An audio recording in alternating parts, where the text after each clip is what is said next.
Hello everyone, मैं हूं प्रियंका और आज के इस वीडियो में हम लोग जानेंगे कि कैसे एक्स पार्टी डिवोर्स लिया जा सकता है। तो चलिए वीडियो को शुरू करते हैं। डिवोर्स दो तरह से लिया जा सकता है। एक होता है म्यूचुअल डिवोर्स, जो section 13B Hindu marriage act में बताया गया है, और एक होता है कंटेस्टेंट डिवोर्स। म्यूचुअल डिवोर्स का मतलब होता है कि जब हस्बैंड और वाइफ दोनों आपसी रजामंदी से डिसाइड करते हैं कि उन्हें डिवोर्स लेना है, और वो खुद इस चीज़ को आपस में बैठ के डिसाइड कर लेते हैं। दूसरा होता है कंटेस्टेंट डिवोर्स, जिसको एक तरफा डिवोर्स भी बोला जाता है। इसमें एक पार्टनर चाहता है, हस्बैंड या वाइफ दोनों में से कोई एक चाहेगा डिवोर्स लेना, और दूसरा हस्बैंड या वाइफ दूसरा पार्टनर चाहेगा डिवोर्स ना देना। अब जब भी एक्स पार्टी ऑर्डर होगा, ये जो कंटेस्टेंट डिवोर्स है यही आगे चल के एक्स पार्टी ऑर्डर में कन्वर्ट होगा। तो चलिए इस वीडियो में हम इसको आगे डिस्कस करते हैं कि कैसे ये एक तरफा डिवोर्स बन जाएगा।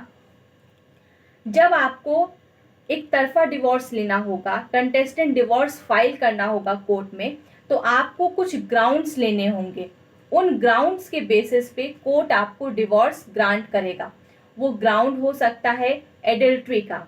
एडल्ट्री का मतलब होता है कि जब आपका पार्टनर, हस्बैंड या वाइफ, इन दोनों में से कोई भी अपनी शादी के बाहर जाके किसी तीसरे अन्य व्यक्ति से रिलेशन बनाते हैं, तो उसे हम एडल्ट्री बोलते हैं।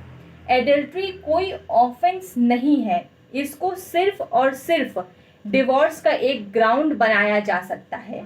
इसको Joseph shine versus union of India के केस में अनकॉन्स्टिट्यूशनल भी किया गया था।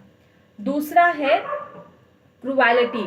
क्रुएलिटी, अगर आपका हस्बैंड या वाइफ दोनों किसी के ऊपर भी क्रुएलिटी कर रहे हैं, क्रुएलिटी फिजिकली भी हो सकता है, मेंटल क्रुएलिटी भी हो सकता है, अगर ऐसा कर रहे हैं तो आप डिवोर्स के लिए इसको एक ग्राउंड बनाते हुए आगे बढ़ सकते हैं।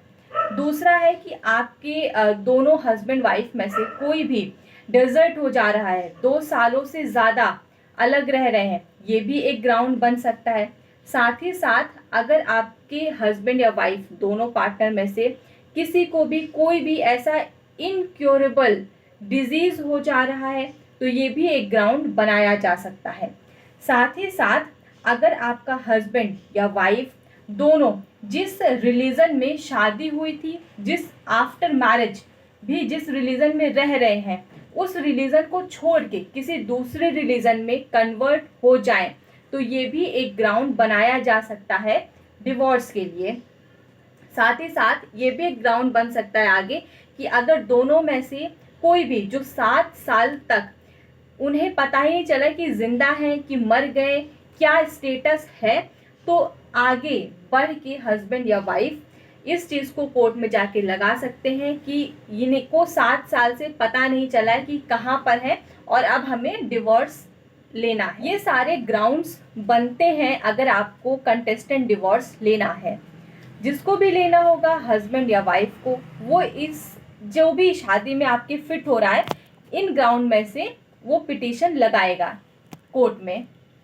एक्स पार्टी ऑर्डर या एक्स पार्टी जो डिवोर्स है, इसका कहीं भी कोई भी ऐसा एक्सप्रेसिव प्रोविज़न नहीं दिया गया है।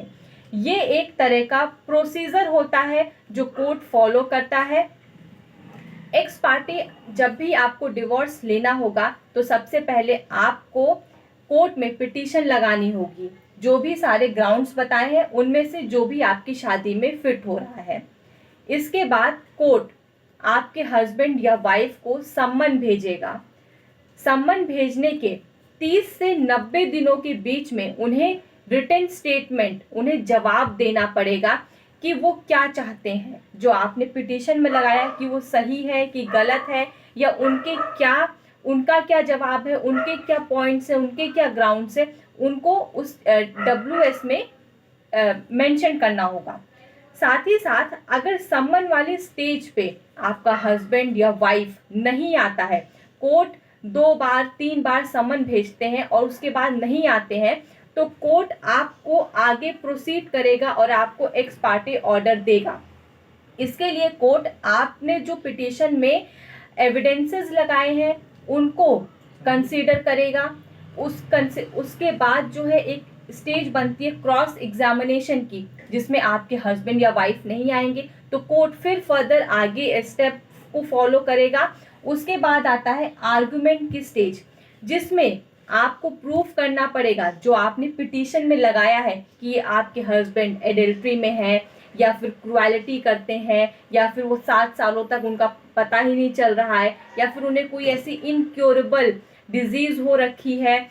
आपने जो भी ग्राउंड दिया है वो आपको प्रूफ करना होगा। अगर कोर्ट सेटिस्फाई हो जा रही है, आप सब चीज़ों को प्रूफ कर ले जाते हैं, तो कोर्ट आपको एक्स पार्टी ऑर्डर ग्रांट कर देगी। तो एक तरफा तलाक का ये प्रोसीजर होता है।